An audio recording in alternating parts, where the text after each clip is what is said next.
Government ਹਰ ਕਿਸੇ department ਨੂੰ private ਦੇ ਹੱਥ ਸੌਂਪਣ ਦੇ ਵਿੱਚ ਲੱਗੀ ਹੋਈ ਹੈ। ਆਖਿਰਕਾਰ ਕੀ ਲੋੜ ਪੈ ਗਈ ਕਿ ਚੱਲਦੀ ਕੰਪਨੀ ਜਿਹੜੀ ਵਧੀਆ ਚੱਲ ਰਹੀ ਹੈ ਉਸ ਨੂੰ ਪ੍ਰਾਈਵੇਟ ਦੇ ਹੱਥ ਦਿੱਤਾ ਜਾਵੇ।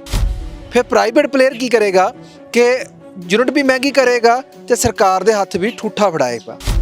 ਕੀ ਕਾਰਨ ਹੈ ਕਿਉਂ ਜਿਹੜਾ ਚੱਲਦੇ ਹੋਏ ਡਿਪਾਰਟਮੈਂਟ ਨੂੰ ਬਿਜਲੀ ਬੋਰਡ ਨੂੰ ਹੱਥੋਂ ਸਰਕਾਰ ਖੋਣ ਲੱਗੀ ਹੈ। ਜਿਹੜਾ ਸ਼ਹਿਰ ਹੈ ਉਹਦੇ ਵਿੱਚ ਇਲੈਕਟ੍ਰਿਸਿਟੀ ਡਿਪਾਰਟਮੈਂਟ ਹੈ, ਇੱਕ ਕਮਾਊ ਜਿਹੜਾ ਡਿਪਾਰਟਮੈਂਟ ਹੈ, ਕਰੋੜਾਂ ਰੁਪਇਆ ਸਰਕਾਰ ਨੂੰ ਮੁਨਾਫਾ ਕਮਾ ਕੇ ਦੇ ਰਿਹਾ। ਮੁਨਾਫਾ ਸਿੱਧਾ ਹੀ ਜਿਹੜਾ ਕਿ ਕਾਰਪੋਰੇਟ ਘਰਾਣਿਆਂ ਨੂੰ ਚੱਕ ਕੇ ਦੇ ਦੇਣਾ। ਮੁਨਾਫੇ ਦਾ ਨਿੱਜੀਕਰਨ ਕਿਸ ਤਰ੍ਹਾਂ ਦਾ ਆਤਮ ਨਿਰਭਰ ਜਿਹੜੀ ਕਿ ਮੌਜੂਦਾ ਸਰਕਾਰ ਕੇਂਦਰ ਸਰਕਾਰ ਕਰਨ ਜਾ ਰਹੀ ਹੈ। ਵਿੱਤ ਮੰਤਰੀ ਜੀ ਜਿਹੜਾ ਕਿ ਬਹੁਤ ਵੱਡਾ ਇੱਕ ਪੈਕੇਜ ਕਹਿੰਦੇ ਵੀ ਪੈਕੇਜ ਲੈ ਕੇ ਆ ਰਹੇ, ਉਹ ਕੀ ਸੀਗਾ? ਮੋਨੋਟਾਈਜੇਸ਼ਨ ਦਾ ਪੈਕੇਜ, ਮੁਦਰੀਕਰਨ ਦਾ ਪੈਕੇਜ, ਨਿੱਜੀਕਰਨ ਦਾ ਪੈਕੇਜ ਜਿਹੜਾ ਦੇਸ਼ ਦੇ ਲੋਕਾਂ ਦੇ ਉੱਤੇ ਥੋਪਿਆ ਗਿਆ। ਇਹ ਇੱਕ ਲੁੱਟ ਦਾ ਪੈਕੇਜ ਸੀਗਾ। ਬਿਜਲੀ ਸੈਕਟਰ ਦਾ ਜਿਹੜਾ ਨਿੱਜੀਕਰਨ ਹੈ, ਸਰਕਾਰ ਦੀ ਇੱਕ ਤਾਨਾਸ਼ਾਹੀ ਜਿਹੜੀ ਸਰਕਾਰ ਹੈ ਉਹਦਾ ਇੱਕ ਤਾਨਾਸ਼ਾਹੀ ਫੈਸਲਾ ਇਹ। ਪ੍ਰਾਈਵੇਟ ਅਦਾਰੇ ਦੇ ਹੱਥ ਫੜਾ ਦੇਵੇਗੀ ਸਰਕਾਰ, ਫਿਰ ਇਹਦੇ ਨਾਲ ਕਿਹਨੂੰ ਨੁਕਸਾਨ ਪਹੁੰਚਣ ਵਾਲਾ। ਚੰਡੀਗੜ੍ਹ ਦੇ ਵਿੱਚ ਜਿਹੜਾ ਕਿ 101 ਰੁਪਇਆ 75 ਪੈਸੇ ਤੋਂ ਬਿਜਲੀ ਦਾ ਰੇਟ ਸ਼ੁਰੂ ਹੁੰਦਾ, ਪਹਿਲੇ 150 ਯੂਨਿਟ ਦਾ। ਕਿ ਲੋਕ ਕਿਉਂ ਨਹੀਂ ਬੋਲਦੇ ਪਏ? ਲੱਗਦਾ ਨਹੀਂ ਕਿ ਲੋਕਾਂ ਦਾ ਇਸ਼ੂ ਤੇ ਲੋਕਾਂ ਨੂੰ ਵੀ ਹੁਣ ਇਕੱਠੇ ਹੋਣਾ ਪੈਣਾ। ਜਦੋਂ ਅਸੀਂ ਸੈਕਟਰ 17 ਦੇ ਵਿੱਚ ਆਪਣੀਆਂ ਵੱਡੀਆਂ ਰੈਲੀਆਂ ਕੀਤੀਆਂ, ਉਦੋਂ ਬਿਲਕੁਲ ਟਰਾਲੀਆਂ ਭਰ ਕੇ ਉੱਥੇ ਲੋਕ ਆਏ ਆ। ਲੋਕਾਂ ਨੇ ਸਾਡਾ ਸਾਥ ਦਿੱਤਾ। ਅਦਾਲਤ ਦੇ ਦਖਲ ਕਰਕੇ ਇਹ ਕੰਮ ਰੁਕਿਆ ਹੋਇਆ ਹੈ। ਸਤਿ ਸ਼੍ਰੀ ਅਕਾਲ, ਤੁਸੀਂ ਦੇਖ ਰਹੇ ਹੋ ਡੀਵੀ ਪੰਜਾਬ। ਮੈਂ ਤੁਹਾਡਾ ਜਸਪ੍ਰੀਤ ਸਿੰਘ ਅਸ਼ਕ। ਲਗਾਤਾਰ ਸੈਂਟਰ ਸਰਕਾਰ ਜਾਣੀ ਕਿ ਮੋਦੀ ਦੀ ਗਵਰਨਮੈਂਟ ਹਰ ਕਿਸੇ ਡਿਪਾਰਟਮੈਂਟ ਨੂੰ ਪ੍ਰਾਈਵੇਟ ਦੇ ਹੱਥ ਸੌਂਪਣ ਦੇ ਵਿੱਚ ਲੱਗੀ ਹੋਈ ਹੈ, ਤਾਂ ਜੋ ਪ੍ਰਾਈਵੇਟ ਪਲੇਅਰ ਨੂੰ ਜ਼ਿਆਦਾ ਫਾਇਦਾ ਮਿਲੇ, ਕਿਉਂਕਿ ਉਹ ਚਹੇਤੇ ਨੇ ਤੇ ਆਮ ਜਿਹੜੇ ਲੋਕ ਨੇ ਉਹ ਸਰਕਾਰੀ ਸਹੂਲਤਾਂ ਤੋਂ ਵਾਂਝੇ ਰਹਿ ਜਾਣ। ਅੱਜ ਇੱਕ ਐਸੇ ਡਿਪਾਰਟਮੈਂਟ ਦੀ ਗੱਲ ਕਰਾਂਗੇ ਜਿਹੜਾ ਫਾਇਦੇ 'ਚ ਚੱਲ ਰਿਹਾ, ਇੱਥੋਂ ਤੱਕ ਕਿ ਸਰਕਾਰ ਨੂੰ ਕਰੋੜਾਂ ਦਾ ਫਾਇਦਾ ਦੇ ਰਿਹਾ, ਫਿਰ ਵੀ ਸਰਕਾਰ ਹੈ ਉਹ ਡਿਪਾਰਟਮੈਂਟ ਨੂੰ ਪ੍ਰਾਈਵੇਟ ਹੱਥ ਦੇ ਵਿੱਚ ਸੌਂਪਣ ਦੇ ਵਿੱਚ ਲੱਗੀ ਹੋਈ ਆ। ਮੈਂ ਗੱਲ ਕਰ ਰਿਹਾ ਚੰਡੀਗੜ੍ਹ ਬਿਜਲੀ ਬੋਰਡ ਨੂੰ ਲੈ ਕੇ। ਚੰਡੀਗੜ੍ਹ ਬਿਜਲੀ ਬੋਰਡ ਲਗਾਤਾਰ ਇੱਕ ਤਾਂ ਆਮ ਲੋਕਾਂ ਨੂੰ ਯੂਨਿਟਾਂ ਸਸਤੀਆਂ ਵੀ ਦਿੰਦਾ, ਉੱਥੇ ਹੀ ਸਰਕਾਰ ਨੂੰ ਫਾਇਦਾ ਵੀ ਪਹੁੰਚਾਉਂਦਾ, ਕਰੋੜਾਂ ਦਾ ਫਾਇਦਾ, ਨਾ ਕਿ ਲੱਖਾਂ 'ਚ ਫਾਇਦਾ। ਫਿਰ ਵੀ ਸਰਕਾਰ ਜਿਹੜੀ ਹੈ ਉਸ ਨੂੰ ਪ੍ਰਾਈਵੇਟ ਦੇ ਹੱਥ ਦੇਣ ਲੱਗੀ ਹੋਈ ਆ। ਆਖਿਰਕਾਰ ਕੀ ਲੋੜ ਪੈ ਗਈ ਕਿ ਚੱਲਦੀ ਕੰਪਨੀ ਜਿਹੜੀ ਵਧੀਆ ਚੱਲ ਰਹੀ ਹੈ ਉਸ ਨੂੰ ਪ੍ਰਾਈਵੇਟ ਦੇ ਹੱਥ ਦਿੱਤਾ ਜਾਵੇ। ਫਿਰ ਪ੍ਰਾਈਵੇਟ ਪਲੇਅਰ ਕੀ ਕਰੇਗਾ ਕਿ ਯੂਨਿਟ ਵੀ ਮਹਿੰਗੀ ਕਰੇਗਾ ਤੇ ਸਰਕਾਰ ਦੇ ਹੱਥ ਵੀ ਠੂਠਾ ਫੜਾਏਗਾ।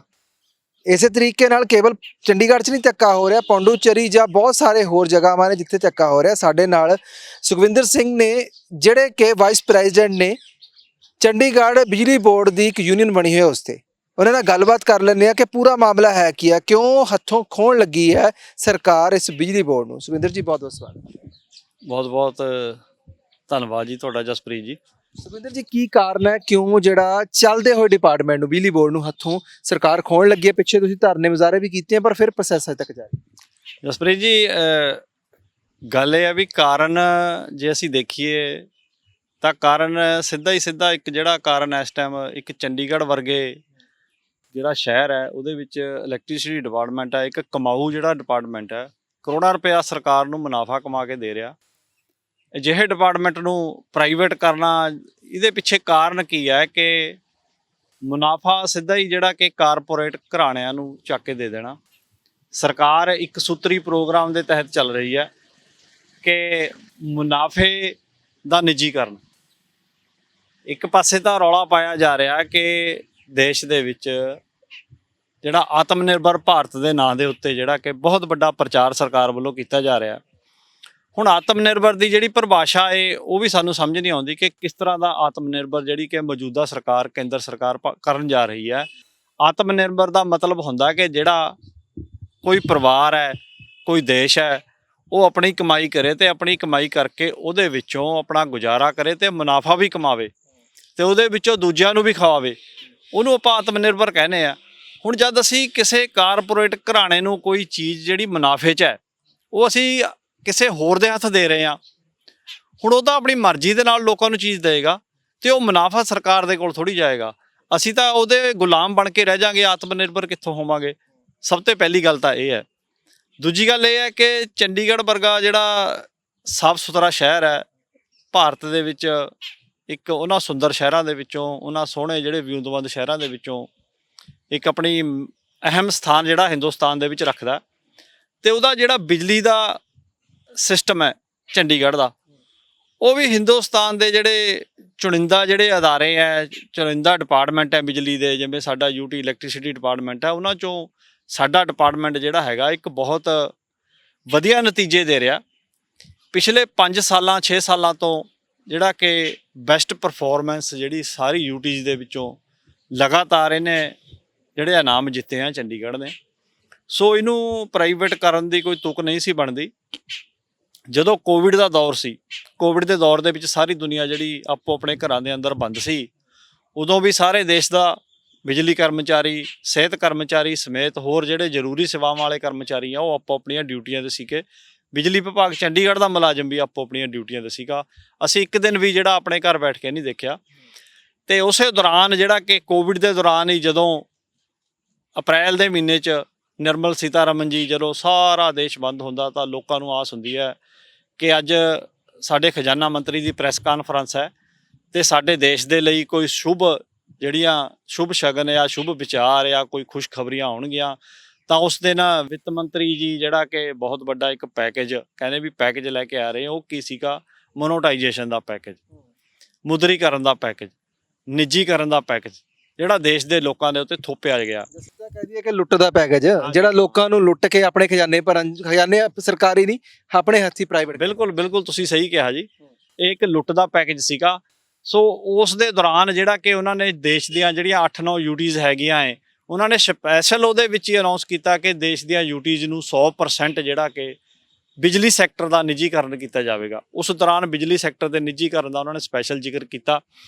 ਸੋ ਬਿਜਲੀ ਸੈਕਟਰ ਦਾ ਜਿਹੜਾ ਨਿੱਜੀਕਰਨ ਹੈ, ਸਰਕਾਰ ਦੀ ਇੱਕ ਤਾਨਾਸ਼ਾਹੀ ਜਿਹੜੀ ਸਰਕਾਰ ਹੈ, ਉਹਦਾ ਇੱਕ ਤਾਨਾਸ਼ਾਹੀ ਫੈਸਲਾ ਇਹ, ਕਿਉਂਕਿ ਜਿਹੜਾ ਬਿਜਲੀ ਐਕਟ 2003 ਹੈ, ਉਸ ਤੋਂ ਬਾਅਦ ਤੇ ਬਿਜਲੀ ਐਕਟ ਜਿਹੜਾ 2003 ਤੋਂ ਬਾਅਦ ਕੋਈ ਵੀ ਇਸ ਤਰ੍ਹਾਂ ਦਾ ਕਾਨੂੰਨ ਨਹੀਂ ਬਣਿਆ ਕਿ 100% ਜਿਹੜਾ 100% ਬਿਜਲੀ ਸੈਕਟਰ ਨੂੰ, ਪਬਲਿਕ ਸੈਕਟਰ ਨੂੰ ਜਿਹੜਾ ਕਿਸੇ ਪ੍ਰਾਈਵੇਟ ਅਦਾਰੇ ਨੂੰ ਦਿੱਤਾ ਜਾਵੇ। ਸੋ 49-51 ਦੇ ਵਿੱਚ ਪ੍ਰਾਵਧਾਨ ਹੈ ਉਹਦਾ, ਬਿਜਲੀ ਐਕਟ 2003 ਦੇ ਵਿੱਚ। ਉਹਦੇ 'ਚ ਕਾਰਪੋਰੇਸ਼ਨ ਬਣਾਉਣ ਦਾ ਪ੍ਰਾਵਧਾਨ ਹੈ। ਤਾਂ ਉਹ ਕਾਰਪੋਰੇਸ਼ਨ ਬਣਾਉਣ, ਪਹਿਲਾਂ ਕਾਰਪੋਰੇਸ਼ਨ ਬਣੇਗੀ, ਕਾਰਪੋਰੇਸ਼ਨ ਬਣਨ ਤੋਂ ਬਾਅਦ ਅਗਲੀ ਕੋਈ ਕਾਰਵਾਈ ਹੈਗੀ ਜਿਹੜੀ ਉਹ ਫਿਰ ਕੀਤੀ ਜਾਏਗੀ।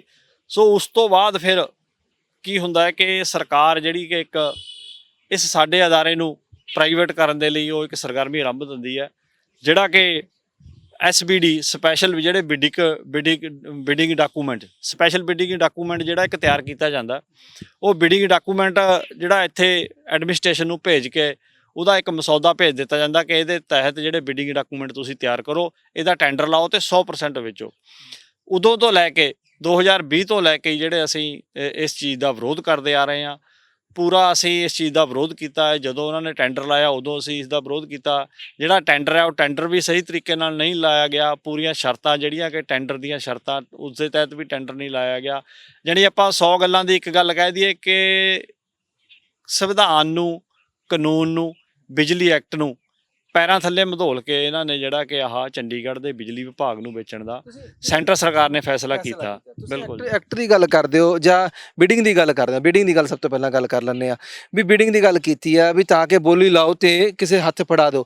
ਫਿਰ ਉਹਦੇ ਵਿੱਚ ਮਾਪਦੰਡ ਇਸ ਕਰਕੇ ਵੀ ਤੁਹਾਨੂੰ ਲੱਗਦਾ ਪੂਰਾ ਨਾ ਕੀਤਾ ਹੋਵੇ, ਕਿਉਂਕਿ ਇੱਕ ਸੋਚ ਹੁੰਦੀ ਹੈ ਨਾ ਵੀ ਦੇਣਾ ਤਾਂ ਆਪਾਂ ਇਹਨੂੰ ਹੀ ਹੈ, ਬਾਕੀ 5-4 ਰੂੰ ਖੜੇ ਕਰ ਲਓ। ਬਿਲਕੁਲ ਜੀ, ਬਿਲਕੁਲ।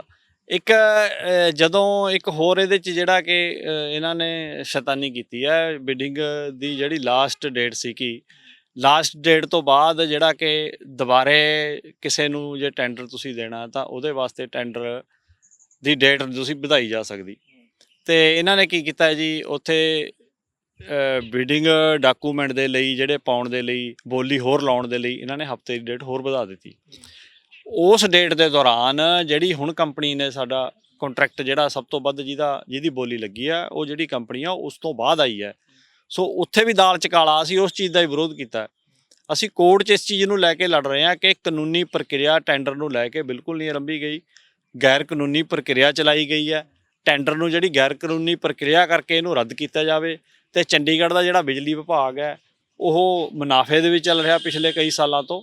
ਇਸ ਟੈਂਡਰ ਨੂੰ ਰੱਦ ਕਰਕੇ ਮੁਨਾਫੇ ਦੀ ਆਪਾਂ ਚਲੋ ਟੈਂਡਰ ਰੱਦ ਕਰਨ ਦੀ ਤੁਸੀਂ ਅਪੀਲ ਕਰਦੇ ਸੀਗੇ, ਮੁਨਾਫੇ ਦੀ ਮੈਂ ਵੀ ਕਿਹਾ ਵੀ ਕਰੋੜਾਂ 'ਚ ਕਿੰਨਾ ਮੁਨਾਫਾ ਹੁੰਦਾ ਸੀ, ਉਹਦੀ ਥੋੜੀ ਡਿਟੇਲ ਦੱਸ ਦਿਓ ਤਾਂ ਕਿ ਲੋਕਾਂ ਨੂੰ, ਦੇਖਣ ਵਾਲਿਆਂ ਨੂੰ ਪਤਾ ਲੱਗੇ ਵੀ ਕਿੰਨੀ ਲੁੱਟ ਜਿਹੜੀ ਆ ਸਰਕਾਰ ਨੇ ਮਚਾਈ? ਦੇਖੋ ਜੀ, ਆਪਾਂ ਗੱਲ ਕਰਦੇ ਹਾਂ ਹੁਣ ਸਾਲ ਵਾਈਜ਼, ਤਾਂ ਕਿਸੇ ਸਾਲ ਦੇ ਵਿੱਚ 100 ਕਰੋੜ ਰੁਪਏ ਮੁਨਾਫਾ ਹੈ, ਕਿਸੇ ਸਾਲ ਦਾ 150 ਕਰੋੜ ਰੁਪਏ ਮੁਨਾਫਾ, ਕਿਸੇ ਸਾਲ ਦਾ 130। ਐਵਰੇਜ ਆਪਾਂ 5 ਸਾਲਾਂ ਦੀ ਲਾਈਏ। ਹੁਣ ਜੇ ਆਪਾਂ ਲੇਟੈਸਟ ਦੇਖੀਏ ਜੀ, 2020-21 ਦੀ ਦੇਖੀਏ, 2020-21 ਦੇ ਵਿੱਚ ਇਹਨਾਂ ਨੇ ਆਪਣਾ ਮਨੀਸ਼ ਤਿਵਾੜੀ ਜੀ ਹੈਗੇ ਜੀ, ਅਨੰਦਪੁਰ ਸਾਹਿਬ ਤੋਂ ਸਾਡੇ ਸੰਸਦ ਮੈਂਬਰ ਹੈ, ਉਹਨਾਂ ਨੇ ਕੁਐਸਚਨ ਰੇਜ਼ ਕੀਤਾ ਸੀਗਾ। ਉਹ ਕੁਐਸਚਨ ਦਾ ਜਵਾਬ ਜਿਹੜਾ ਦਿੰਦੇ ਆ ਬਿਜਲੀ ਮੰਤਰੀ, ਕੇਂਦਰੀ ਬਿਜਲੀ ਮੰਤਰੀ ਨੇ ਉੱਥੇ ਜਵਾਬ ਦਿੱਤਾ ਹੈ। ਉਸ ਦੇ ਵਿੱਚ ਉਹਨਾਂ ਨੇ ਦੱਸਿਆ ਕਿ ਉਸ ਸਾਲ ਬਿਜਲੀ ਵਿਭਾਗ ਚੰਡੀਗੜ੍ਹ ਨੇ 365 ਕਰੋੜ ਰੁਪਏ ਦਾ ਮੁਨਾਫਾ ਕਮਾਇਆ। ਸੋ ਇੱਥੋਂ ਤੁਸੀਂ ਅੰਦਾਜ਼ਾ ਲਾ ਲਓ ਕਿ ਇੱਕ ਦਿਨ ਦਾ 1 ਕਰੋੜ ਰੁਪਇਆ ਅਸੀਂ ਕਮਾ ਕੇ ਦਿੱਤਾ ਹੈ। ਤੇ ਪੂਰੇ 5 ਸਾਲਾਂ ਦੇ ਵਿੱਚ ਜੇ ਅਸੀਂ ਮੋਟਾ ਇੱਕ ਅੰਦਾਜ਼ਾ ਲਾਈਏ 1000 ਕਰੋੜ ਰੁਪਇਆ ਇਲੈਕਟ੍ਰਿਸਿਟੀ ਡਿਪਾਰਟਮੈਂਟ ਨੇ ਜਿਹੜਾ ਕਮਾ ਕੇ ਸਰਕਾਰ ਨੂੰ ਦਿੱਤਾ ਹੈ। ਉਸ ਦੇ ਬਾਵਜੂਦ ਵਿੱਚ ਇਨਾਮ ਕੀ ਮਿਲ ਰਿਹਾ ਹੈ? 100% ਜਿਹੜਾ ਬਿਜਲੀ ਦਾ ਮਹਿਕਮਾ ਚੰਡੀਗੜ੍ਹ ਦਾ ਉਹ ਕਿਸੇ ਪ੍ਰਾਈਵੇਟ ਅਦਾਰੇ ਨੂੰ ਸੌਂਪਣ ਜਾ ਰਹੀ ਹੈ ਸਰਕਾਰ। ਬਿਲਕੁਲ, ਪ੍ਰਾਈਵੇਟ ਅਦਾਰੇ ਨੂੰ ਦੇਣ ਜਾ ਰਹੀ ਹੈ। ਹੁਣ ਗੱਲ ਇਹ ਹੁੰਦੀ ਹੈ ਕਿ ਜੇ ਪ੍ਰਾਈਵੇਟ ਅਦਾਰੇ ਦੇ ਹੱਥ ਫੜਾ ਦੇਵੇਗੀ ਸਰਕਾਰ, ਫਿਰ ਇਹਦੇ ਨਾਲ ਕਿਹਨੂੰ ਨੁਕਸਾਨ ਪਹੁੰਚਣ ਵਾਲਾ? ਜਿਹੜੇ ਤੇ ਲੋਕ ਬਿਜਲੀ ਖਪਤਕਾਰ ਆ ਉਹਨੂੰ ਵੀ ਪਹੁੰਚਣ ਵਾਲਾ, ਕਿ ਜਿਹੜਾ ਤੁਸੀਂ ਮੁਲਾਜ਼ਮ ਹੋ ਜਿਵੇਂ ਤੁਹਾਨੂੰ ਵੀ ਪਹੁੰਚੇਗਾ? ਦੇਖੋ ਜੀ, ਇਹ ਚੀਜ਼ ਦਾ ਨੁਕਸਾਨ ਹੈ ਜਿਹੜਾ ਇਹ ਮੰਨ ਲਓ ਸਮੂਹਿਕ ਰੂਪ 'ਚ ਦੇਖਣ ਨੂੰ ਮਿਲੇਗਾ। ਇਹ ਨਹੀਂ ਹੈ ਕਿ ਇਕੱਲਾ ਬਿਜਲੀ ਮੁਲਾਜ਼ਮ ਰੌਲਾ ਪਾ ਰਹੇ ਹੈ ਕਿ ਜੀ ਇਹਨਾਂ ਦੀਆਂ ਤਨਖਾਹਾਂ ਘਟ ਜਾਣਗੀਆਂ, ਕੁਝ ਹੋਰ ਹੋ ਜਾਏਗਾ। ਅਸੀਂ ਦੇਖੋ, ਸਾਡਾ ਜਿਹੜਾ ਇੰਪਲਾਇਰ ਹੈ ਐਜ਼ ਪਰ ਲਾ, ਸਾਡਾ ਇੰਪਲਾਇਰ ਚੇਂਜ ਨਹੀਂ ਕਰ ਸਕਦੇ। ਸਾਨੂੰ ਪ੍ਰਾਈਵੇਟ ਅਦਾਰੇ ਨੂੰ ਸਿੱਧੇ ਰੂਪ 'ਚ ਨਹੀਂ ਥੋਪ ਸਕਦੇ। ਅਗਲੀ ਗੱਲ ਹੈ ਕਿ ਦੇਖੋ, ਚੰਡੀਗੜ੍ਹ ਦੇ ਵਿੱਚ ਜਿਵੇਂ ਤੁਸੀਂ ਵੀ ਸਟਾਰਟਿੰਗ 'ਚ ਕਿਹਾ ਸੀ ਕਿ ਚੰਡੀਗੜ੍ਹ ਸਭ ਤੋਂ ਸਸਤੀ ਬਿਜਲੀ ਜਿਹੜਾ ਦੇਸ਼ 'ਚੋਂ ਦੇ ਰਿਹਾ, ਬਿਲਕੁਲ ਤੁਸੀਂ ਸਹੀ ਕਿਹਾ। ਚੰਡੀਗੜ੍ਹ ਦੇ ਵਿੱਚ ਜਿਹੜਾ ਕਿ 101 ਰੁਪਇਆ 75 ਪੈਸੇ ਤੋਂ ਬਿਜਲੀ ਦਾ ਰੇਟ ਸ਼ੁਰੂ ਹੁੰਦਾ। ਦੇਸ਼ 'ਚ ਕਿਤੇ ਵੀ ਇਸ ਰੇਟ ਤੋਂ ਬਿਜਲੀ ਦਾ ਰੇਟ ਸ਼ੁਰੂ ਨਹੀਂ ਹੁੰਦਾ, ਪਹਿਲੇ 150 ਯੂਨਿਟ ਦਾ। ਸੋ ਇਸ ਕਰਕੇ ਜਿਹੜੀ ਲੋਕਾਂ ਨੂੰ ਤਾਂ ਸਿੱਧੇ ਰੂਪ ਦੇ ਵਿੱਚ ਨੁਕਸਾਨ ਹੋਣਾ ਹੀ ਹੋਣਾ ਹੈ, ਕਿਉਂਕਿ ਜਿਹੜਾ ਪ੍ਰਾਈਵੇਟ ਕੰਪੀਟੀਟਰ ਆਏਗਾ, ਜਿਹੜਾ ਪ੍ਰਾਈਵੇਟ ਕੰਟਰੈਕਟਰ ਆਏਗਾ, ਜਿਹੜੀ ਪ੍ਰਾਈਵੇਟ ਕੰਪਨੀ ਆਏਗੀ, ਉਹ ਆਪਣੇ ਖਰਚੇ ਪੂਰੇ ਕਰਨ ਦੇ ਲਈ ਇਸ ਰੇਟ ਦੇ ਉੱਤੇ ਬਿਜਲੀ ਨਹੀਂ ਦੇਗੀ। ਸੋ ਬਿਜਲੀ ਨਹੀਂ ਦੇਗੀ ਤਾਂ ਉਹ ਬਿਜਲੀ ਲੋਕਾਂ ਨੂੰ ਮਹਿੰਗੇ ਰੇਟ 'ਚ ਮਿਲੇਗੀ। ਉਹ ਕੁਦਰਤੀ ਤੌਰ 'ਤੇ ਗੱਲ ਹੈ ਕਿ ਬਿਜਲੀ ਲੋਕਾਂ ਨੂੰ ਮਹਿੰਗੇ ਰੇਟ 'ਚ ਮਿਲੇਗੀ।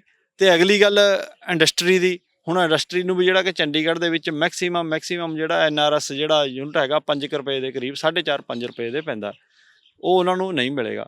ਸੋ ਜਦੋਂ ਇਹ ਜਿਹੜੇ ਯੂਨਿਟ ਦੇ ਰੇਟ ਤੇਜ਼ ਹੋ ਜਾਣਗੇ ਚੰਡੀਗੜ੍ਹ 'ਚ, ਫਿਰ ਮੈਨੂਫੈਕਚਰਿੰਗ ਜਿਹੜੀ ਉਹਨਾਂ ਦੀ ਮਹਿੰਗੀ ਪਏਗੀ ਤੇ ਉਹ ਮਹਿੰਗਾਈ ਜਿਹੜੀ ਵਧੇਗੀ। ਸੋ ਇਸ ਤਰੀਕੇ ਨਾਲ ਦੂਜੀ ਗੱਲ ਹੈ ਜਿਹੜੀ ਇਹ ਸਾਡੇ ਮੁਲਾਜ਼ਮ ਹੈ, ਸਾਡੇ ਮੁਲਾਜ਼ਮਾਂ ਨੂੰ 100% ਜਿਹੜਾ ਇਹ ਕੰਪਨੀ ਨੂੰ ਦੇਣ ਜਾ ਰਹੀ ਹੈ। ਮੰਨ ਲਓ ਸਰਕਾਰ ਕਹਿ ਰਹੀ ਹੈ ਕਿ ਜਿਹੜੀ ਹੈ ਇੰਪਲਾਇਰ ਚੇਂਜ ਕਰ ਦੇਣਾ, ਐਡਮਿਨਿਸਟ੍ਰੇਸ਼ਨ ਇੰਪਲਾਇਰ ਨਹੀਂ ਰਹੇਗਾ ਮੁਲਾਜ਼ਮਾਂ ਦਾ, ਜਿਹੜੀ ਕੰਪਨੀ ਹੋਏਗੀ ਉਹ ਇੰਪਲਾਇਰ ਹੋਏਗੀ। ਸਾਡਾ ਜਿਹੜਾ ਹੈਗਾ GPF 350 ਕਰੋੜ ਰੁਪਇਆ GPF ਦਾ ਪਿਆ, ਤੇ ਉਹ ਜਿਹੜਾ ਕੰਪਨੀ ਦੇ ਨਾਂ ਦੇ ਉੱਤੇ ਇੱਕ ਟਰਸਟ ਬਣਾ ਦਿੱਤਾ ਜਾਣਾ ਹੈ। ਤੋ ਅਫਸਰ ਜਿਹੜੇ ਕਹਿ ਰਹੇ ਆ ਸਾਨੂੰ ਲੋਲੀਪੌਪ ਦੇ ਰਹੇ ਆ ਕਿ ਅਸੀਂ ਚੇਅਰਮੈਨ ਹੈ ਜੀ, ਸਾਡੇ ਐਡਵਾਈਜ਼ਰ ਸਾਹਿਬ ਕਹਿੰਦੇ ਮੈਂ ਚੇਅਰਮੈਨ ਹੋਵਾਂਗਾ, ਵੀ ਤੁਹਾਨੂੰ ਕੀ ਦਿੱਕਤ ਹੈ? ਅਸੀਂ ਐਡਵਾਈਜ਼ਰ ਸਾਹਿਬ ਨੂੰ ਇਹ ਬੇਨਤੀ ਕੀਤੀ ਸੀ ਕਿ ਤੁਸੀਂ ਚੇਅਰਮੈਨ ਹੋਵੋਗੇ ਠੀਕ ਹੈ, ਤੁਸੀਂ ਤਾਂ ਹੁਣ ਸਾਲ ਹੈ, ਪਤਾ ਨਹੀਂ 2 ਸਾਲ ਹੈ, ਕਿਉਂਕਿ ਡੈਪੂਟੇਸ਼ਨ ਤੇ 3 ਸਾਲ ਵਾਸਤੇ ਕੋਈ ਵੀ ਅਫਸਰ ਆਉਂਦਾ, 3 ਸਾਲ ਦੇ ਬਾਅਦ ਕੋਈ ਹੋਰ ਆ ਜਾਏਗਾ, ਸਾਨੂੰ ਕਿਹਦੇ ਤੇ ਭਰੋਸਾ ਰਹੇਗਾ? 3 ਸਾਲ ਤੋਂ ਬਾਅਦ ਕੋਈ ਹੋਰ ਆ ਜਾਏਗਾ, ਸਾਨੂੰ ਕੀ ਪਤਾ ਕਿਸੇ ਦੀ ਨੀਤ ਕਿੱਦਾਂ ਦੀ ਹੈ। 300 ਕੁਛ ਕਰੋੜ ਰੁਪਏ ਦੀ ਗੱਲ ਕਰਦੇ ਹੋ ਕਿ ਤੁਹਾਡਾ ਪਿਆ ਆ, ਫਿਰ ਤੇ ਇਸ ਹਿਸਾਬ ਨਾਲ ਇਹ ਕਹਿ ਲਈਏ ਕਿ ਉਹਦੇ ਉੱਤੇ ਵੀ ਡਾਕਾ ਵੱਜੇਗਾ ਜੇ ਇਹੀ ਤਰੀਕਾ ਰਿਹਾ। ਦੇਖੋ ਜੀ, ਤੁਸੀਂ ਦੇਖਦੇ ਹੋ ਕਿ ਪਨਵਾਇਰ ਕੰਪਨੀ ਪੰਜਾਬ ਦੀ ਆ, ਜਿਹੜੀ ਬਹੁਤ ਸਾਲ ਪਹਿਲਾਂ ਉਹ ਪੰਜਾਬ ਸਰਕਾਰ ਦੇ ਅੰਡਰ ਸੀਗੀ। ਉਹ ਪੰਜਾਬ ਸਰਕਾਰ ਦੇ ਅੰਡਰ ਹੋ ਕੇ ਤਾਂ ਉੱਥੇ ਪੰਜਾਬ ਸਰਕਾਰ ਦਾ PCS ਆ IA ਅਫਸਰ, ਉਹਦਾ ਉੱਥੇ ਜਿਹੜਾ MD ਲੱਗਦਾ ਸੀ। ਉਹ ਲੋਕਾਂ ਦਾ EPF ਪਿਆ ਸੀ ਉੱਥੇ ਕੰਪਨੀ 'ਚ ਜਮ੍ਹਾਂ, ਕਰੋੜਾਂ ਰੁਪਇਆ ਲੋਕਾਂ ਦਾ EPF ਫੰਡ ਪਿਆ ਸੀ। ਉੱਥੇ ਇੱਕ MD ਆਇਆ, IAS ਸੀ ਜਾਂ PCS ਸੀ, ਉਹ ਆਇਆ ਤਾਂ ਉਹਨਾਂ ਦਾ ਕਰੋੜਾਂ ਰੁਪਏ ਦਾ ਘਪਲਾ ਕਰ ਗਿਆ, ਕਰੋੜਾਂ ਰੁਪਇਆ ਉਹਨਾਂ ਦਾ ਖਾ ਗਿਆ, ਮੁਲਾਜ਼ਮਾਂ ਨੂੰ 1 ਰੁਪਇਆ ਨਹੀਂ ਮਿਲਿਆ। ਉਸ ਘਪਲੇ ਤੋਂ ਬਾਅਦ ਜਦੋਂ ਸਰਕਾਰ ਨੇ ਚੈੱਕ ਕੀਤੀ ਬੈਲੈਂਸ ਸ਼ੀਟ ਕੰਪਨੀ ਦਾ, ਉਹਦੇ ਵਿੱਚ ਹੋਰ ਵੀ ਘਪਲਾ ਦੇਖਣ ਨੂੰ ਮਿਲਿਆ, ਤਾਂ ਸਰਕਾਰ ਨੇ ਉਹ ਕੰਪਨੀ ਬੰਦ ਕਰਕੇ ਜਿਹੜੀ ਕਿ ਉਹ ਮੁਲਾਜ਼ਮਾਂ ਨੂੰ ਕੱਢਤਾ।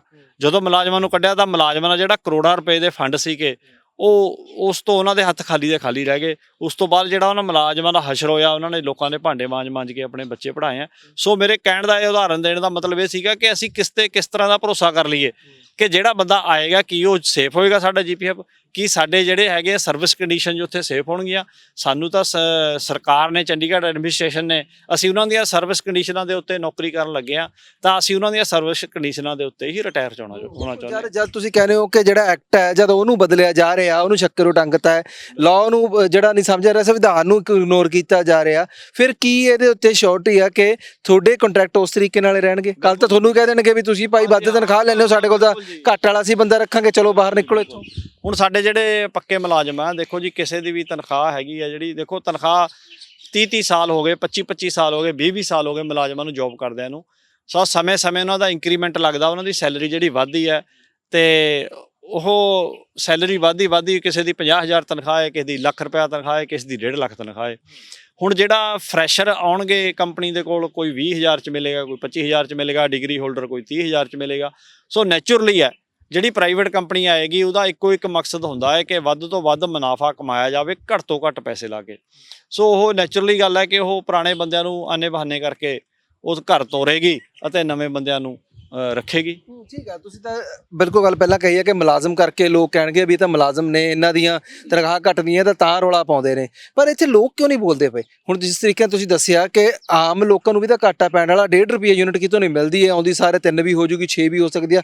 ਹਾਲਾਤ ਅਸੀਂ ਦੇਖ ਰਹੇ ਨੇ ਬੰਬੇ, ਹਰੇਕ ਜਗ੍ਹਾ ਜਿੱਥੇ ਵੀ ਦੇਖੇ ਨੇ ਹਾਲਾਤ ਕੀ ਬਣੇ ਨੇ। ਹੁਣੇ ਦਾਦਰ ਦੀ ਆਪਾਂ ਗੱਲ ਕਰ ਰਹੇ ਸੀਗੇ ਇੰਟਰਵਿਊ ਤੋਂ ਪਹਿਲਾਂ, ਜਦ ਤੁਸੀਂ ਦੱਸਿਆ ਉੱਥੇ ਵੀ ਹਾਲਾਤ ਦੇਖੇ ਨੇ, ਹੋਰ ਜਗ੍ਹਾ ਵੀ ਹਾਲਾਤ, ਪੌਂਡੀਚੇਰੀ ਵਰਗੇ ਹਾਲਾਤ ਦੇਖੇ ਨੇ। ਫਿਰ ਲੋਕ ਕਿਉਂ ਨਹੀਂ ਬੋਲਦੇ ਪਏ? ਲੱਗਦਾ ਨਹੀਂ ਕਿ ਲੋਕਾਂ ਦਾ ਇਸ਼ੂ ਤੇ ਲੋਕਾਂ ਨੂੰ ਵੀ ਹੁਣ ਇਕੱਠੇ ਹੋਣਾ ਪੈਣਾ, ਨਹੀਂ ਤਾਂ ਫਿਰ ਅਗਲਾ ਕਹਿੰਦਾ ਕਿ ਸਾਨੂੰ ਕੀ, ਤੇ ਸਾਨੂੰ ਤੋਂ ਬਾਅਦ ਜਿਹੜੀ ਜੰਗਲ ਦੀ ਅੱਗ ਉਹ ਘਰ ਨੂੰ ਵੀ ਲੱਗੇਗੀ।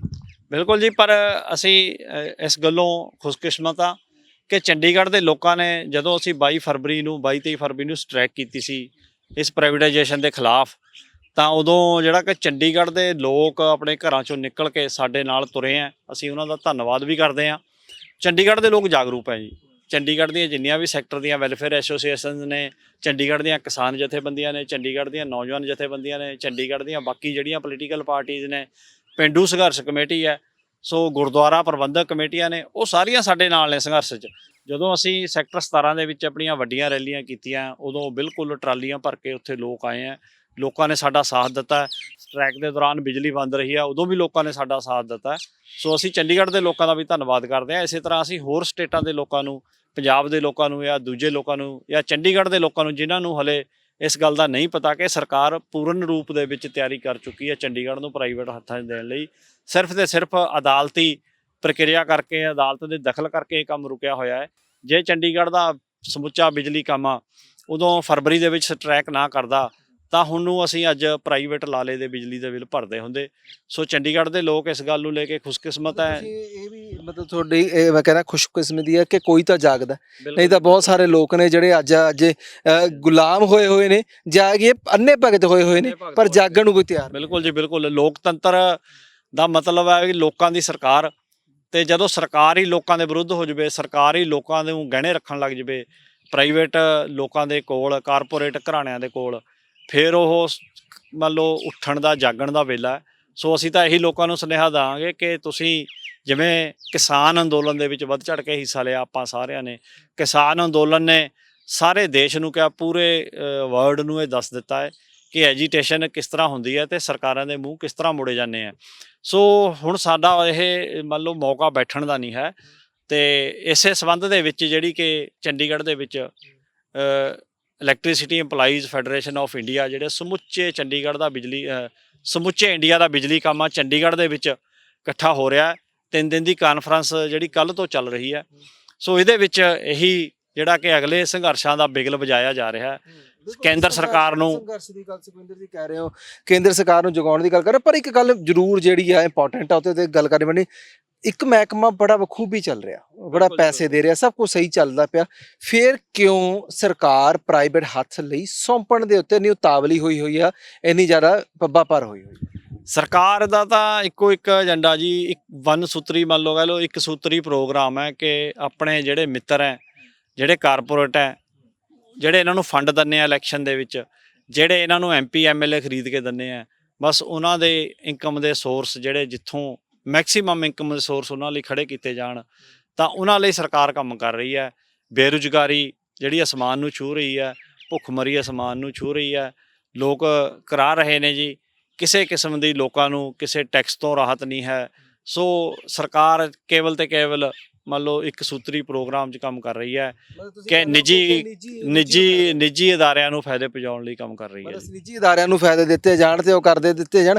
ਹਾਂ, ਸਰਕਾਰ ਨੂੰ ਅੱਗੇ ਵੀ ਕਈ ਅਦਾਰੇ ਨੇ ਜਿਹੜੇ ਸੌਂਪੇ ਗਏ ਨੇ, ਜਿਹਨੂੰ ਇਹ ਕਹਿੰਦੇ ਨੇ ਵੀ ਘਾਟੇ 'ਚ ਸੀ ਜਾਂ ਨਹੀਂ ਫਾਇਦੇ 'ਚ ਸੀ। ਪਰ ਹੁਣ ਜੇ ਇਹ ਤੁਸੀਂ ਜਿਸ ਤਰੀਕੇ ਨਾਲ ਪੂਰੀ ਡਿਟੇਲ ਦਿੱਤੀ ਆ ਕਿ ਜੇ 365 ਦੀ ਗੱਲ ਕਰੀਏ ਤਾਂ 1 ਕਰੋੜ ਰੁਪਈਆ ਇੱਕ ਦਿਨ ਦਾ ਤੁਸੀਂ ਕਮਾ ਕੇ ਦੇ ਦਿੱਤਾ, ਤਾਂ ਫਿਰ ਵੀ ਜੇਕਰ ਇਹ ਅਦਾਰੇ ਨੂੰ ਪ੍ਰਾਈਵੇਟ ਹੱਥਾਂ ਲਈ ਸੌਂਪਿਆ ਜਾ ਰਿਹਾ ਤਾਂ ਕਲੀਅਰ ਹੈ ਕਿ ਫਾਇਦਾ ਆ ਉਹ ਚੰਦ ਕਪਲੇਰਾਂ ਨੂੰ ਦੇਣਾ। ਹੁਣ ਤੁਸੀਂ ਦੇਖੋ, ਤੁਸੀਂ ਕੋਈ ਵੀ ਬੰਦਾ ਆਪਣਾ ਬਿਜ਼ਨਸ ਸ਼ੁਰੂ ਕਰਦਾ, ਕਿਸੇ ਨੇ ਦੁਕਾਨ ਚਲਾਉਣੀ ਹੈ। ਹੁਣ ਤੁਸੀਂ ਜੇ ਮੈਨੂੰ ਕਹੋ ਕਿ ਵੀ ਤੁਸੀਂ ਸਾਡੇ ਵਾਲਾ ਕੰਮ ਸੰਭੋ, ਆ ਤੁਸੀਂ ਕੈਮਰਾ ਲਓ ਤੇ ਆ ਤੁਸੀਂ ਮਾਈਕ ਲਓ, ਸਾਡੀ ਗੱਡੀ ਲਓ, ਤੁਸੀਂ ਇਹ ਤਾਂ ਨਹੀਂ ਹੈ ਵੀ ਮੈਨੂੰ ਸਾਰੇ ਆਪਣੇ ਜਿਹੜੇ ਇੰਸਟਰੂਮੈਂਟ ਦੇ ਕੇ ਤੁਸੀਂ ਆਪਣੇ ਘਰ ਨੂੰ ਤੁਰ ਜਾਓਗੇ। ਤੁਸੀਂ ਕਹੋਗੇ ਭਾਈ ਇੰਨੇ ਲੱਖ ਦੀ ਗੱਡੀ, ਇੰਨੇ ਲੱਖ ਦਾ ਕੈਮਰਾ ਹੈ, ਤੁਸੀਂ ਮੈਨੂੰ ਠੇਕੇ ਤੇ ਦੇ ਸਕਦੇ ਹੋ ਜਾਂ ਤੁਸੀਂ ਦਿਹਾੜੀ ਤੇ ਦੇ ਸਕਦੇ ਹੋ ਵੀ ਸਾਨੂੰ ਇੰਨੇ ਪੈਸੇ ਦਿਓ, ਵੀ ਤੁਸੀਂ ਆਪਣਾ ਕਮਾਓ ਜਿੱਦਾਂ ਕਮਾਉਣਾ।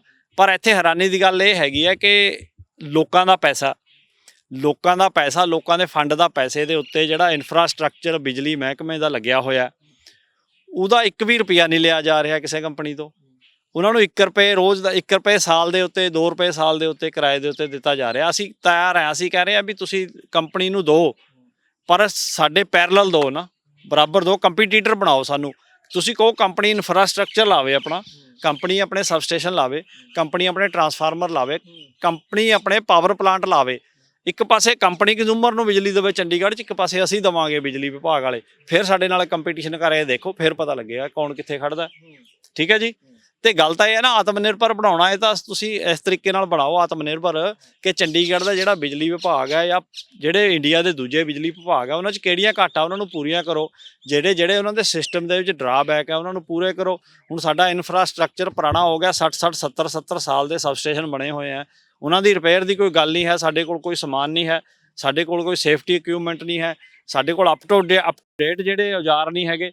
ਸੋ ਇਸ ਤਰ੍ਹਾਂ ਦੀਆਂ ਚੀਜ਼ਾਂ ਸਾਨੂੰ ਦਿੱਤੀਆਂ ਜਾਣ, ਸਾਨੂੰ ਪੂਰਾ ਜਿਹੜਾ ਹੈਗਾ ਇਨਫਰਾਸਟ੍ਰਕਚਰ ਸਹੀ ਕਰਕੇ ਅਪਡੇਟ ਕਰਕੇ ਦਿੱਤਾ ਜਾਵੇ। ਮੇਰੀ ਗੱਲ ਤੇ ਇੱਥੇ ਦੇਣਗੇ ਕਿਉਂ? ਉਹਦਾ ਕਲੈਪਸ ਕਰਾਉਣਾ ਹੈ ਤੁਹਾਨੂੰ, ਉਹਦਾ ਤੁਹਾਨੂੰ ਖਤਮ ਕਰਨਾ ਹੈ। ਜੇਕਰ ਤੁਹਾਨੂੰ ਦੇ ਹੀ ਦੇਣਗੇ ਫਿਰ ਤਾਂ ਤੁਸੀਂ ਮੁੜ ਕੇ ਕੰਮ ਕਰੋਗੇ, ਲੜੋਗੇ, ਫਿਰ ਕਿਵੇਂ ਸੈੱਟ? ਦੇਖੋ, ਆਜ਼ਾਦੀ ਜਦੋਂ ਮਿਲੀ ਸੀ, ਆਜ਼ਾਦੀ ਤੋਂ ਬਾਅਦ ਪੰਡਿਤ ਜਵਾਹਰ ਲਾਲ ਨਹਿਰੂ ਨੇ ਜਦੋਂ ਇਹ ਜਿਹੜੇ ਪਬਲਿਕ ਸੈਕਟਰ ਬਣਾਏ ਸੀਗੇ, ਉਹ ਇਹੀ ਕਿਹਾ ਸੀ ਉਹਨਾਂ ਨੇ ਕਿ ਇਹ ਸਾਡੇ ਮੰਦਿਰ ਹੈ, ਇਹ ਸਾਡੇ ਪੂਜਾ ਦੇ ਸਥਾਨ ਹੈ ਪਬਲਿਕ ਸੈਕਟਰ। ਕਿਉਂਕਿ ਪਬਲਿਕ ਸੈਕਟਰ ਦੇ ਵਿੱਚੋਂ ਜਿਹੜਾ ਕਿ ਕਿਸੇ ਗਰੀਬ ਦੇ ਘਰ ਦੀ ਰੋਟੀ ਚੱਲੀ ਹੈ, ਉਹਨਾਂ ਦੇ ਘਰ ਪੈਸਾ ਆਉਂਦਾ, ਉਹ ਜਿਹੜਾ ਮੁਲਾਜ਼ਮ ਹੈ ਉਹ ਟੈਕਸ ਦਿੰਦਾ ਹੈ, ਉਹ ਪੈਸਾ ਜਦੋਂ ਤਨਖਾਹ ਦੇ ਰੂਪ 'ਚ ਆਉਂਦਾ ਉਹ ਬਾਜ਼ਾਰ ਦੇ ਵਿੱਚ ਜਾਂਦਾ ਹੈ, ਉਹ ਪੈਸਾ ਬਾਜ਼ਾਰ ਦੇ ਵਿੱਚ ਘੁੰਮਦਾ ਹੈ, ਤਾਂ ਜੋ ਪੂਰੇ ਜਿਹੜੇ ਸਾਡੀ ਆਬਾਦੀ ਹੈ, ਸਾਡੀ ਵਸੋਂ ਹੈ, ਸਾਡੇ ਲੋਕ ਹੈ, ਸਾਡੀ ਜਿਹੜੀ ਸਟੇਟ ਹੈ, ਉਹਦੇ 'ਚ ਪੈਸਾ ਜਾਂਦਾ, ਤਾਂ ਉਹ ਪੈਸਾ ਜਾਣ ਦੇ ਨਾਲ ਦੇਸ਼ ਦੇ ਵਿੱਚ ਖੁਸ਼ਹਾਲੀ ਆਉਂਦੀ ਹੈ। ਸੋ ਜਿਹੜੇ ਇਹ ਪਬਲਿਕ ਸੈਕਟਰ ਸੀਗੇ ਲੋਕਾਂ ਦੇ ਲਈ ਬਣਾਏ ਸੀਗੇ, ਲੋਕਾਂ ਦੇ ਪਬਲਿਕ ਸੈਕਟਰ ਸੀਗੇ ਲੋਕਾਂ ਦੇ ਲਈ ਬਣਾਏ ਸੀਗੇ। ਇਹਨਾਂ ਨੂੰ ਵੇਚਣ ਦਾ ਸੰਵਿਧਾਨਿਕ ਤੌਰ ਤੇ ਕਿਸੇ ਨੂੰ ਅਧਿਕਾਰ ਨਹੀਂ ਹੈ। ਸਰਕਾਰਾਂ ਨੂੰ ਜਿਹੜਾ ਸਾਡੀ ਇਹੀ ਬੇਨਤੀ ਹੈ ਕਿ ਪਬਲਿਕ ਸੈਕਟਰਾਂ ਦੀ ਤਬਾਹੀ ਨਾ ਕੀਤੀ ਜਾਵੇ, ਇਹਨਾਂ ਨੂੰ ਹੋਰ ਵਧੀਆ ਬਣਾ ਕੇ ਇਹਨਾਂ ਤੋਂ ਵੱਧ ਮੁਨਾਫਾ ਕਮਾਇਆ ਜਾਵੇ, ਤਾਂ ਹੀ ਜਿਹੜਾ ਦੇਸ਼ ਆਤਮ ਨਿਰਭਰ ਬਣ ਸਕਦਾ ਹੈ। ਬਿਲਕੁਲ ਜੀ, ਸੁਖਵਿੰਦਰ ਜੀ ਤੁਹਾਡਾ ਬਹੁਤ ਧੰਨਵਾਦ। ਆ ਚਰਚਾ ਤੁਸੀਂ ਕੀਤੀ ਹੈ ਗੰਭੀਰ ਮੁੱਦੇ ਨੂੰ ਲੈ ਕੇ, ਕਿਸ ਤਰੀਕੇ ਨਾਲ ਜਿਹੜੀ ਲੁੱਟ ਹੋ ਰਹੀ ਹੈ ਤੇ ਉਹ ਲੁੱਟ ਤੁਸੀਂ ਜਿਹੜੀ ਅੱਜ ਉਜਾਗਰ ਕੀਤੀ ਹੈ। ਬਹੁਤ ਧੰਨਵਾਦ। ਬਹੁਤ ਧੰਨਵਾਦ ਜੀ ਤੁਹਾਡਾ, ਸਾਰੇ ਦਰਸ਼ਕਾਂ ਦਾ ਵੀ ਬਹੁਤ ਧੰਨਵਾਦ। ਸੋ ਇਹ ਸਨ ਸਾਡੇ ਨਾਲ ਸੁਖਵਿੰਦਰ ਸਿੰਘ ਜੀ, ਜਿਨ੍ਹਾਂ ਨੇ ਚਰਚਾ ਕੀਤੀ ਆ ਪਾਵਰ ਡਿਪਾਰਟਮੈਂਟ ਨਾਲ ਜੁੜੇ ਹੋਏ ਨੇ, ਬਿਜਲੀ ਬੋਰਡ ਨਾਲ ਜੁੜੇ ਹੋਏ ਨੇ। ਦੱਸਿਆ ਕਿ ਕਿਸ ਤਰੀਕੇ ਨਾਲ ਕਮਾਊ ਪੁੱਤ ਹੈ ਚੰਡੀਗੜ੍ਹ ਦਾ ਬਿਜਲੀ ਬੋਰਡ। ਕਹਿ ਸਕਦੇ ਹਾਂ ਕਿ 365 ਕਰੋੜ ਰੁਪਇਆ ਕਮਾਇਆ ਇੱਕ ਸਾਲ 'ਚ, ਮਤਲਬ 1 ਕਰੋੜ ਇੱਕ ਦਿਨ ਦਾ ਕਮਾ ਕੇ ਸਰਕਾਰ ਨੂੰ ਦਿੱਤਾ, ਖਜ਼ਾਨੇ ਭਰੇ ਨੇ। ਫਿਰ ਵੀ ਇਹਨੂੰ ਪ੍ਰਾਈਵੇਟ ਹੱਥਾਂ 'ਚ ਸੌਂਪਣ ਦੇ ਲਈ ਉਤਾਵਲੀ ਹੋਈ ਹੈ ਸਰਕਾਰ। ਕਾਰਨ ਕੀ ਹੈ ਕਿ ਵੱਡੇ ਪਲੇਅਰ ਜਿਹੜੇ ਕਿ ਨਜ਼ਦੀਕੀ ਨੇ ਕੁਝ ਕੁ ਚੁਣਿੰਦਾ ਲੀਡਰਾਂ ਦੇ, ਉਹਨਾਂ ਨੂੰ ਫਾਇਦਾ ਦੇਣਾ ਆ, ਪਰ ਉਹਨਾਂ ਨੂੰ ਫਾਇਦਾ ਦੇਣ ਨਾਲ ਆਮ ਲੋਕਾਂ ਨੂੰ ਨੁਕਸਾਨ ਦਿੱਤਾ ਜਾ ਰਿਹਾ, ਇਹਨਾਂ ਇੰਪਲੋਇਜ਼ ਨੂੰ ਨੁਕਸਾਨ ਦਿੱਤਾ ਜਾ ਰਿਹਾ। ਪ੍ਰਾਈਵੇਟ ਸੈਕਟਰਾਂ ਨੂੰ ਕੀ ਕਰਕੇ ਜਿਸ ਤਰੀਕੇ ਨਾਲ ਵੇਚਿਆ ਜਾ ਰਿਹਾ, ਇੱਕ ਪਾਸੇ ਤਾਂ ਕਹਿੰਦੇ ਨੇ ਕਿ ਮੈਂ ਖੁਦ ਵਿਕ ਜਾਊਂਗਾ, ਦੇਸ਼ ਨਹੀਂ ਵਿਕਣੇ ਦਊਂਗਾ, ਪਰ ਇੱਥੇ ਹੁਣ ਇਹ ਆ ਕਿ ਖੁਦ ਵਿਕੇ ਨਾ ਵਿਕੇ ਪਰ ਦੇਸ਼ ਸਾਰਾ ਵੇਚ ਚੁੱਕੇ ਨੇ। ਕੁਝ ਕੁ ਅਦਾਰੇ ਰਹਿੰਦੇ ਨੇ ਉਹ ਵੀ ਜਲਦ ਵਿਕਣਗੇ ਤੇ ਹਾਲਾਤ ਸਾਡੇ ਸਾਹਮਣੇ ਹੋਣਗੇ। ਸੋ ਬਿਜਲੀ ਬੋਰਡ ਦੇ ਜਿਹੜੇ ਜਿੰਨੇ ਵੀ ਵਰਕਰ ਨੇ ਸੰਘਰਸ਼ 'ਚ ਉਤਰੇ ਹੋਏ ਨੇ, ਵੱਡੇ ਕਾਨਫਰੰਸਾਂ ਹੋ ਰਹੀਆਂ, ਧਰਨੇ ਪ੍ਰਦਰਸ਼ਨ ਹੋ ਰਹੇ ਨੇ ਤੇ ਇਸੇ ਗੱਲ ਤੇ ਅੜੇ ਹੋਏ ਨੇ ਕਿ ਜਿਹੜਾ ਇਹ ਹੱਕ ਹੈ ਸਾਡਾ, ਅਸੀਂ ਲੈ ਕੇ ਰਵਾਂਗੇ, ਚਾਹੇ ਕਾਨੂੰਨੀ ਤਰੀਕੇ ਨਾਲ, ਚਾਹੇ ਜ਼ੋਰ ਜ਼ਬਰਦਸਤੀ ਨਾਲ ਲੈਣਾ ਪਵੇ। ਸੋ ਖੁਦ ਸੁਖਵਿੰਦਰ ਸਿੰਘ ਜੀ ਉਹਨਾਂ ਨੂੰ ਸੁਣਿਆ, ਇਹਨਾਂ ਨੇ ਸੱਚਾਈ ਤੁਹਾਡੇ ਅੱਗੇ ਪੇਸ਼ ਕੀਤੀ ਹੈ। ਉਮੀਦ ਕਰਦੇ ਤੁਹਾਨੂੰ ਇਹ ਗੱਲਬਾਤ ਪਸੰਦ ਆਈ ਹੋਣੀ ਹੈ। ਹੁਣ ਮੈਨੂੰ ਜਸਪ੍ਰੀਤ ਸਿੰਘ ਅਸ਼ਕ ਨੂੰ ਦੇ ਇਜਾਜ਼ਤ। ਦੇਖਦੇ ਰਹੋ ਟੀਵੀ ਪੰਜਾਬ। ਧੰਨਵਾਦ।